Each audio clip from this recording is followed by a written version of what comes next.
राष्ट्री संगमनी वसूनां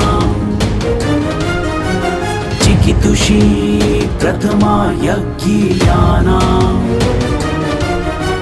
तां मा देवा व्यदध पुरुत्रा भूरिस्थात्रां भूय विषयन्ति। भारत विक्रम, भारतवर्ष की अक्षय कीर्ति गाथा।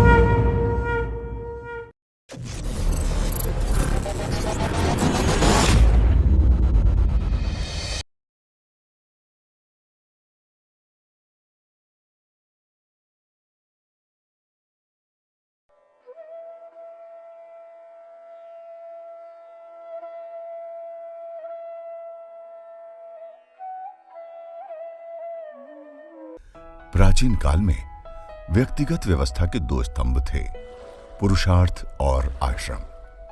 सामाजिक प्रकृति गुण, कर्म और स्वभाव के आधार पर 4 वर्णों में वर्गीकरण हुआ था। व्यक्तिगत संस्कार के लिए उसके जीवन का विभाजन 4 आश्रमों में किया गया था। ये 4 आश्रम थे। पहला ब्रह्मचर्य, दूसरा गृहस्थ,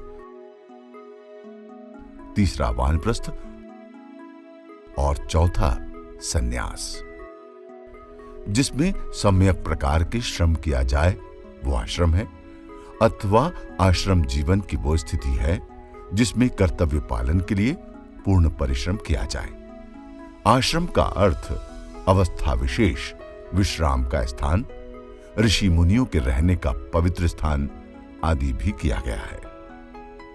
आश्रम व्यवस्था का जहां शारीरिक और सामाजिक आधार है, वहीं उसका आध्यात्मिक अथवा दार्शनिक आधार भी है।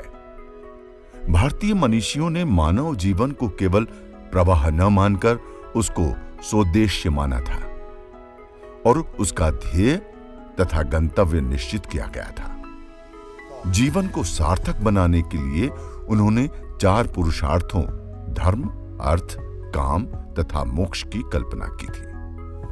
प्रथम 3 पुरुषार्थ साधन रूप से तथा अंतिम साध्य रूप से व्यवस्थित था। मोक्ष परम पुरुषार्थ अर्थात जीवन का अंतिम लक्ष्य था, किंतु वो अकस्मात अथवा कल्पना मात्र से नहीं प्राप्त हो सकता है। उसके लिए साधना द्वारा क्रमशः जीवन का विकास और परिपक्वता आवश्यक है। इसी उद्देश्य की पूर्ति के लिए भारतीय समाजशास्त्रियों ने आश्रम संस्था की व्यवस्था की। आश्रम वास्तव में जीव का शिक्षणालय अथवा विद्यालय है। सुसंगठित आश्रम संस्था भारतवर्ष की अपनी विशेषता है, किंतु उसका एक बहुत बड़ा सार्वभौम और शास्त्रीय महत्व है। यद्यपि ऐतिहासिक कारणों से इसके आदर्श और व्यवहार में अंतर रहा है, जो मानव स्वभाव को देखते हुए स्वाभाविक है। तथापि इसकी कल्पना और आंशिक व्यवहार अपने आप में गुरुत्व रखते हैं। प्राचीन भारत के गुरुकुलों के अंतर्गत 3 प्रकार की शिक्षा संस्थाएं थी। पहला गुरुकुल, जहां विद्यार्थी आश्रम में गुरु के साथ रहकर विद्याध्ययन करते थे। दूसरा परिषद, जहां विशेषज्ञों द्वारा शिक्षा दी जाती थी। तीसरा था तपस्थली, जहां बड़े बड़े सम्मेलन होते थे और सभाओं तथा प्रवचनों से ज्ञान अर्जन होता था। नैमिषारण्य ऐसा ही एक स्थान था। शिक्षा के मूल रूप से 4 सोपान होते हैं: श्रवण शिक्षा, उच्चारण शिक्षा, पठन शिक्षा और लेखन शिक्षा। गुरुकुल आश्रमों में अनादिकाल से ही करोड़ों विद्यार्थी विद्या अध्ययन करते रहे हैं। भारतवर्ष के गुरुकुल आश्रमों के आचार्यों को उपाध्याय और प्रधान आचार्य को कुलपति या महोपाध्याय कहा जाता था। गुरुकुलों के इतिहास में भारत की शिक्षा व्यवस्था और ज्ञान विज्ञान की रक्षा का इतिहास समाहित है। भारतीय संस्कृति के विकास में 4 पुरुषार्थों, 4 वर्णों और 4 आश्रमों की मान्यताएं तो अपने उद्देश्यों की सिद्धि के लिए अन्योन्याश्रित थे। गुरुकुल भी उनकी सफलता में बहुत बड़े साधक थे। परिवारजन 6, 8 अथवा 11 वर्ष के बालकों को यज्ञोपवीत, उपनयन अथवा उपवीत संस्कार के पश्चात गुरुकुलों में भेजे जाते थे। गुरु के पास बैठकर वे ब्रह्मचारी के रूप में शिक्षा प्राप्त करते थे। गुरु उनके मानस और बौद्धिक संस्कारों को पूर्ण करता हुआ उन्हें सभी शास्त्रों एवं उपयोगी विद्याओं की शिक्षा देता तथा अंत में दीक्षा देकर उन्हें विवाह कर गृहस्थाश्रम के विविध कर्तव्यों का पालन करने के लिए वापस भेजता। ये दीक्षित और समावर्तित स्नातक ही पूर्ण नागरिक होता और समाज के विभिन्न उत्तरदायित्वों का वहन करता हुआ त्रिवर्ग की प्राप्ति का उपाय करता। स्पष्ट है, भारतीय सभ्यता और संस्कृति के विकास में गुरुकुलों का महत्वपूर्ण योगदान था। प्राचीन काल में धौम्य, च्यवन, वशिष्ठ, विश्वामित्र, वाल्मीकि, द्रोणाचार्य, सांदीपनि, गौतम, भारद्वाज, अत्रि, कपिल, कण्व, वामदेव, शौनक, परशुराम, वेदव्यास आदि ऋषियों के आश्रम प्रसिद्ध रहे। प्रत्येक गुरुकुल अपनी शिक्षा की विशेषता के लिए प्रसिद्ध था। कोई धनुर्विद्या सिखाने में कुशल था तो कोई वैदिक ज्ञान देने में, कोई अस्त्र शस्त्र दंड नीति सिखाने में तो कोई ज्योतिष और खगोल विज्ञान में दक्ष था। उज्जैनी यानी अवंतिका नगरी प्राचीन काल से ही विद्यास्थली रही है और यहां देशांतर से आकर विद्यार्थीगण विद्योपार्जन किया करते थे। यहां भी गुरु शिष्य परंपरा से अध्ययन अध्यापन हुआ करता था। अवंतिका नगरी में मंगलनाथ मंदिर के निकट अंकपात्र क्षेत्र में गुरु सांदीपनि आश्रम आज भी विद्यमान है। यह वही स्थान है जहां वासुदेव ने श्री कृष्ण का यज्ञोपवीत संस्कार कर भाई बलराम के साथ ज्ञान प्राप्त करने हेतु भेज दिया था। श्री कृष्ण के परम मित्र सुदामा भी उनके साथ थे।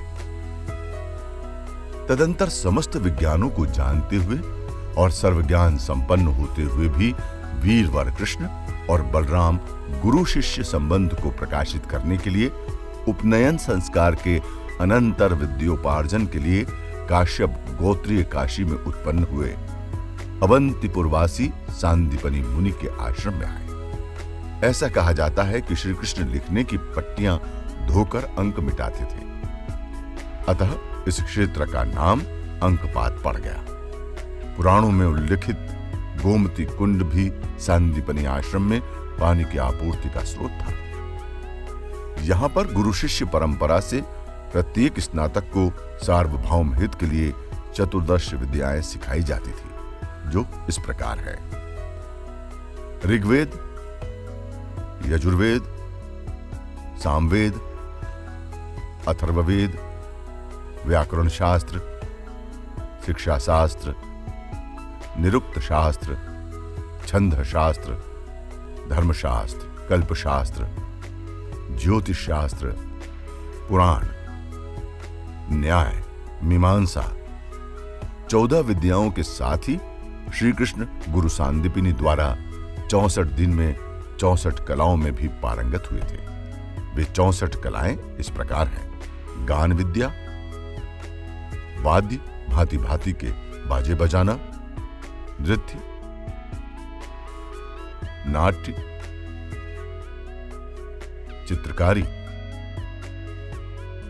बेल बूटे बनाना, चावल और पुष्पादि से पूजा के उपहार की रचना करना, फूलों से सेज बनाना, दांत, वस्त्र और अंगों को रंगना, मणियों की फर्श बनाना, शैया रचना, बिस्तर की सज्जा, जल को बांध देना, विचित्र सिद्धियां दिखलाना, हार माला आदि बनाना, कान और चोटी के फूलों के गहने बनाना, कपड़े और गहने बनाना, फूलों के आभूषण से श्रृंगार करना, सुगंध वस्तुएं, इत्र, तैल आदि बनाना,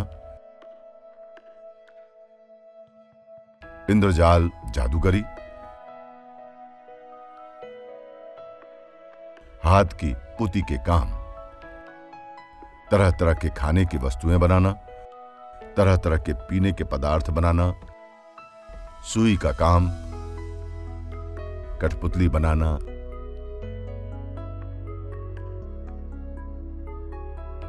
पहेली,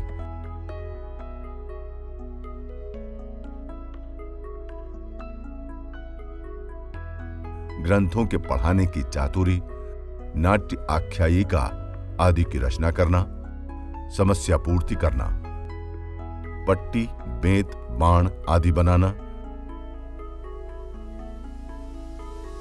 बढ़ई की कारीगरी, गृह आदि बनाने की कारीगरी, रत्नों की परीक्षा, सोना चांदी आदि बना लेना, मणियों के रंग को पहचानना, वृक्षों की चिकित्सा, भेड़ा, मुर्गा, बटेर आदि को लड़ाने की रीति, तोता, मैना आदि की बोलियां बोलना, केशों की सफाई का कौशल, मन की बात बता देना, मलिच्छित कुतर्क विकल्प, विभिन्न देशों की भाषा का ज्ञान, शगुन अपशगुन जानना, प्रश्नों उत्तर में शुभाशुभ बतलाना, मात्र का यंत्र बनाना, उच्चाटन की विधि,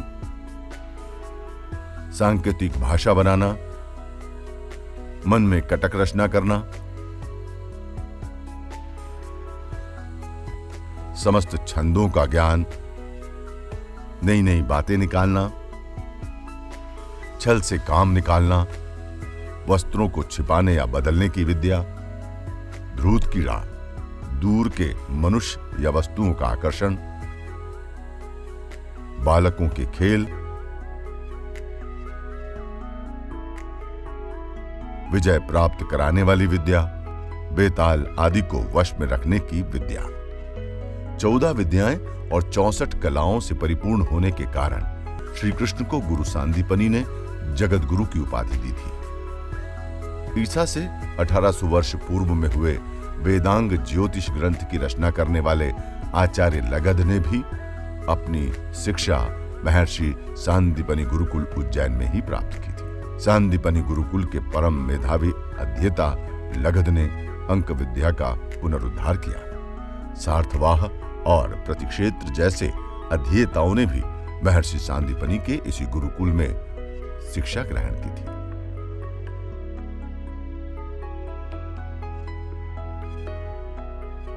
अतएव भारतीय राष्ट्रीय और सांस्कृतिक पुनर्जागरण के युग में प्राचीन गुरुकुलों की परंपरा पर अनेक गुरुकुल स्थापित किए गए और राष्ट्र भावना के प्रसार में उनका महत्वपूर्ण योगदान रहा। आज भी ये विद्याएं प्रासंगिक हैं। पाश्चात्य वैज्ञानिक गण सतत अपने अनुसंधान को चतुर्दश विद्या के अनुसार संगठित कर रहे हैं और इसका प्रभाव भी देखा जा रहा है। With those things which attain fame by serving you. यद्यपि आधुनिक अवस्थाओं में प्राचीन गुरुकुलों की व्यवस्था को यथावत पुनः प्रतिष्ठित तो नहीं किया जा सकता, तथापि उनके आदर्शों को यथावश्यक परिवर्तन के साथ अवश्य अपनाया जा सकता है।